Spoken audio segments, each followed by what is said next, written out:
বাড়ির সবচেয়ে পবিত্র ও শুদ্ধ স্থান হলো ঠাকুর ঘর। এখানে সমস্ত দেবদেবীর বাস হয়। প্রতিদিন পূজার্চনা করলে ইতিবাচক শক্তির প্রভাব বজায় থাকে। বাস্তু অনুযায়ী বাড়ির ঠাকুর ঘর সবসময় ঈশান কোণে থাকা উচিত। একে দেবী দেবতাদের দিক মনে করা হয়ে থাকে। এই দিকটি শুভ ফল প্রদান করে। বাস্তুশাস্ত্রে ঠাকুর ঘরে ওম, স্বস্তিক, শ্রী ইত্যাদি ধর্মীয় চিহ্ন আঁকা হয়। এই চিহ্নগুলি ঠাকুর ঘরে আঁকলে বিশেষ লাভ অর্জন করা যায়। এই চিহ্নগুলিতে মা লক্ষ্মীর আশীর্বাদ থাকে। পাশাপাশি আপনার জীবনে সমস্ত কিছু মঙ্গল হবে। বাড়ির ঠাকুর ঘরে এই চিহ্নগুলি আঁকার সুফল সম্পর্কে জেনে নিন আজকের এই ভিডিওটিতে।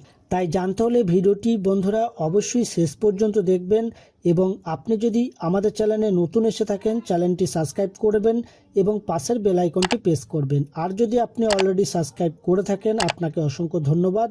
তো চলুন আজকের ভিডিওটি শুরু করি।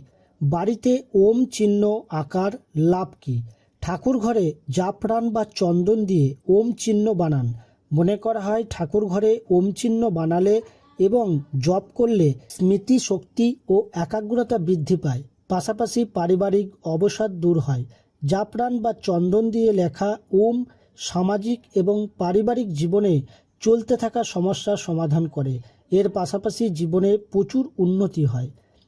স্বস্তিক চিহ্ন আঁকার সুফল। বাড়ির ঠাকুরঘর ও প্রবেশদ্বারের দুদিকে হলুদ দিয়ে স্বস্তিক চিহ্ন আঁকুন ও তার নিচে শুভ লাভ লিখুন।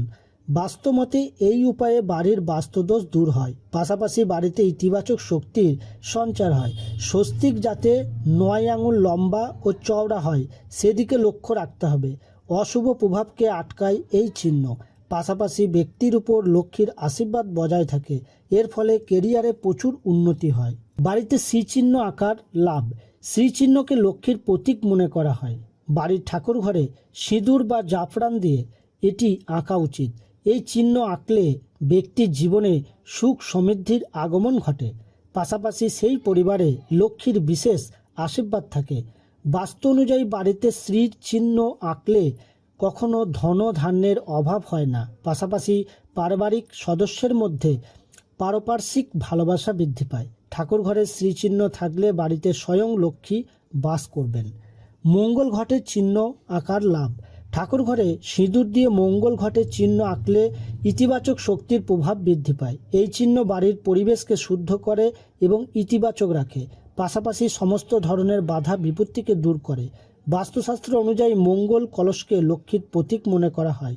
এর প্রভাবে ঘর ও পরিবারে সুখ সমৃদ্ধি বজায় থাকে। পাশাপাশি এই চিহ্ন অর্থ আগমনের সহায়ক হয়। এর প্রভাবে পারিবারিক সদস্যদের উন্নতি হয়ে থাকে। পদ্মের চিহ্ন। ঠাকুর ঘরে জাফরান, চন্দন বা সিঁদুর দিয়ে পদ্ম বা অষ্টদয় পদ্মের চিহ্ন আঁকা উচিত। এই চিহ্নকে বিষ্ণু ও লক্ষ্মীর প্রতীক মনে করা হয়। বাস্তু অনুযায়ী এই চিহ্ন আঁকলে লক্ষ্মীনারায়ণের আশীর্বাদ পাওয়া যায়। সেই পরিবারে কখনো ধনধান্যের অভাব থাকে না। এই চিহ্নের দ্বারা আরোগ্য লাভ করা যায়। পাশাপাশি সমস্ত ধরনের অবসাদ থেকে মুক্তি পাওয়া যায়। বাড়িতে গরুর খুঁড় থাকার লাভ। বাড়ির ঠাকুর ঘরে গরুর খুঁড় ও লক্ষ্মীর পা আঁকা থাকাও শুভ।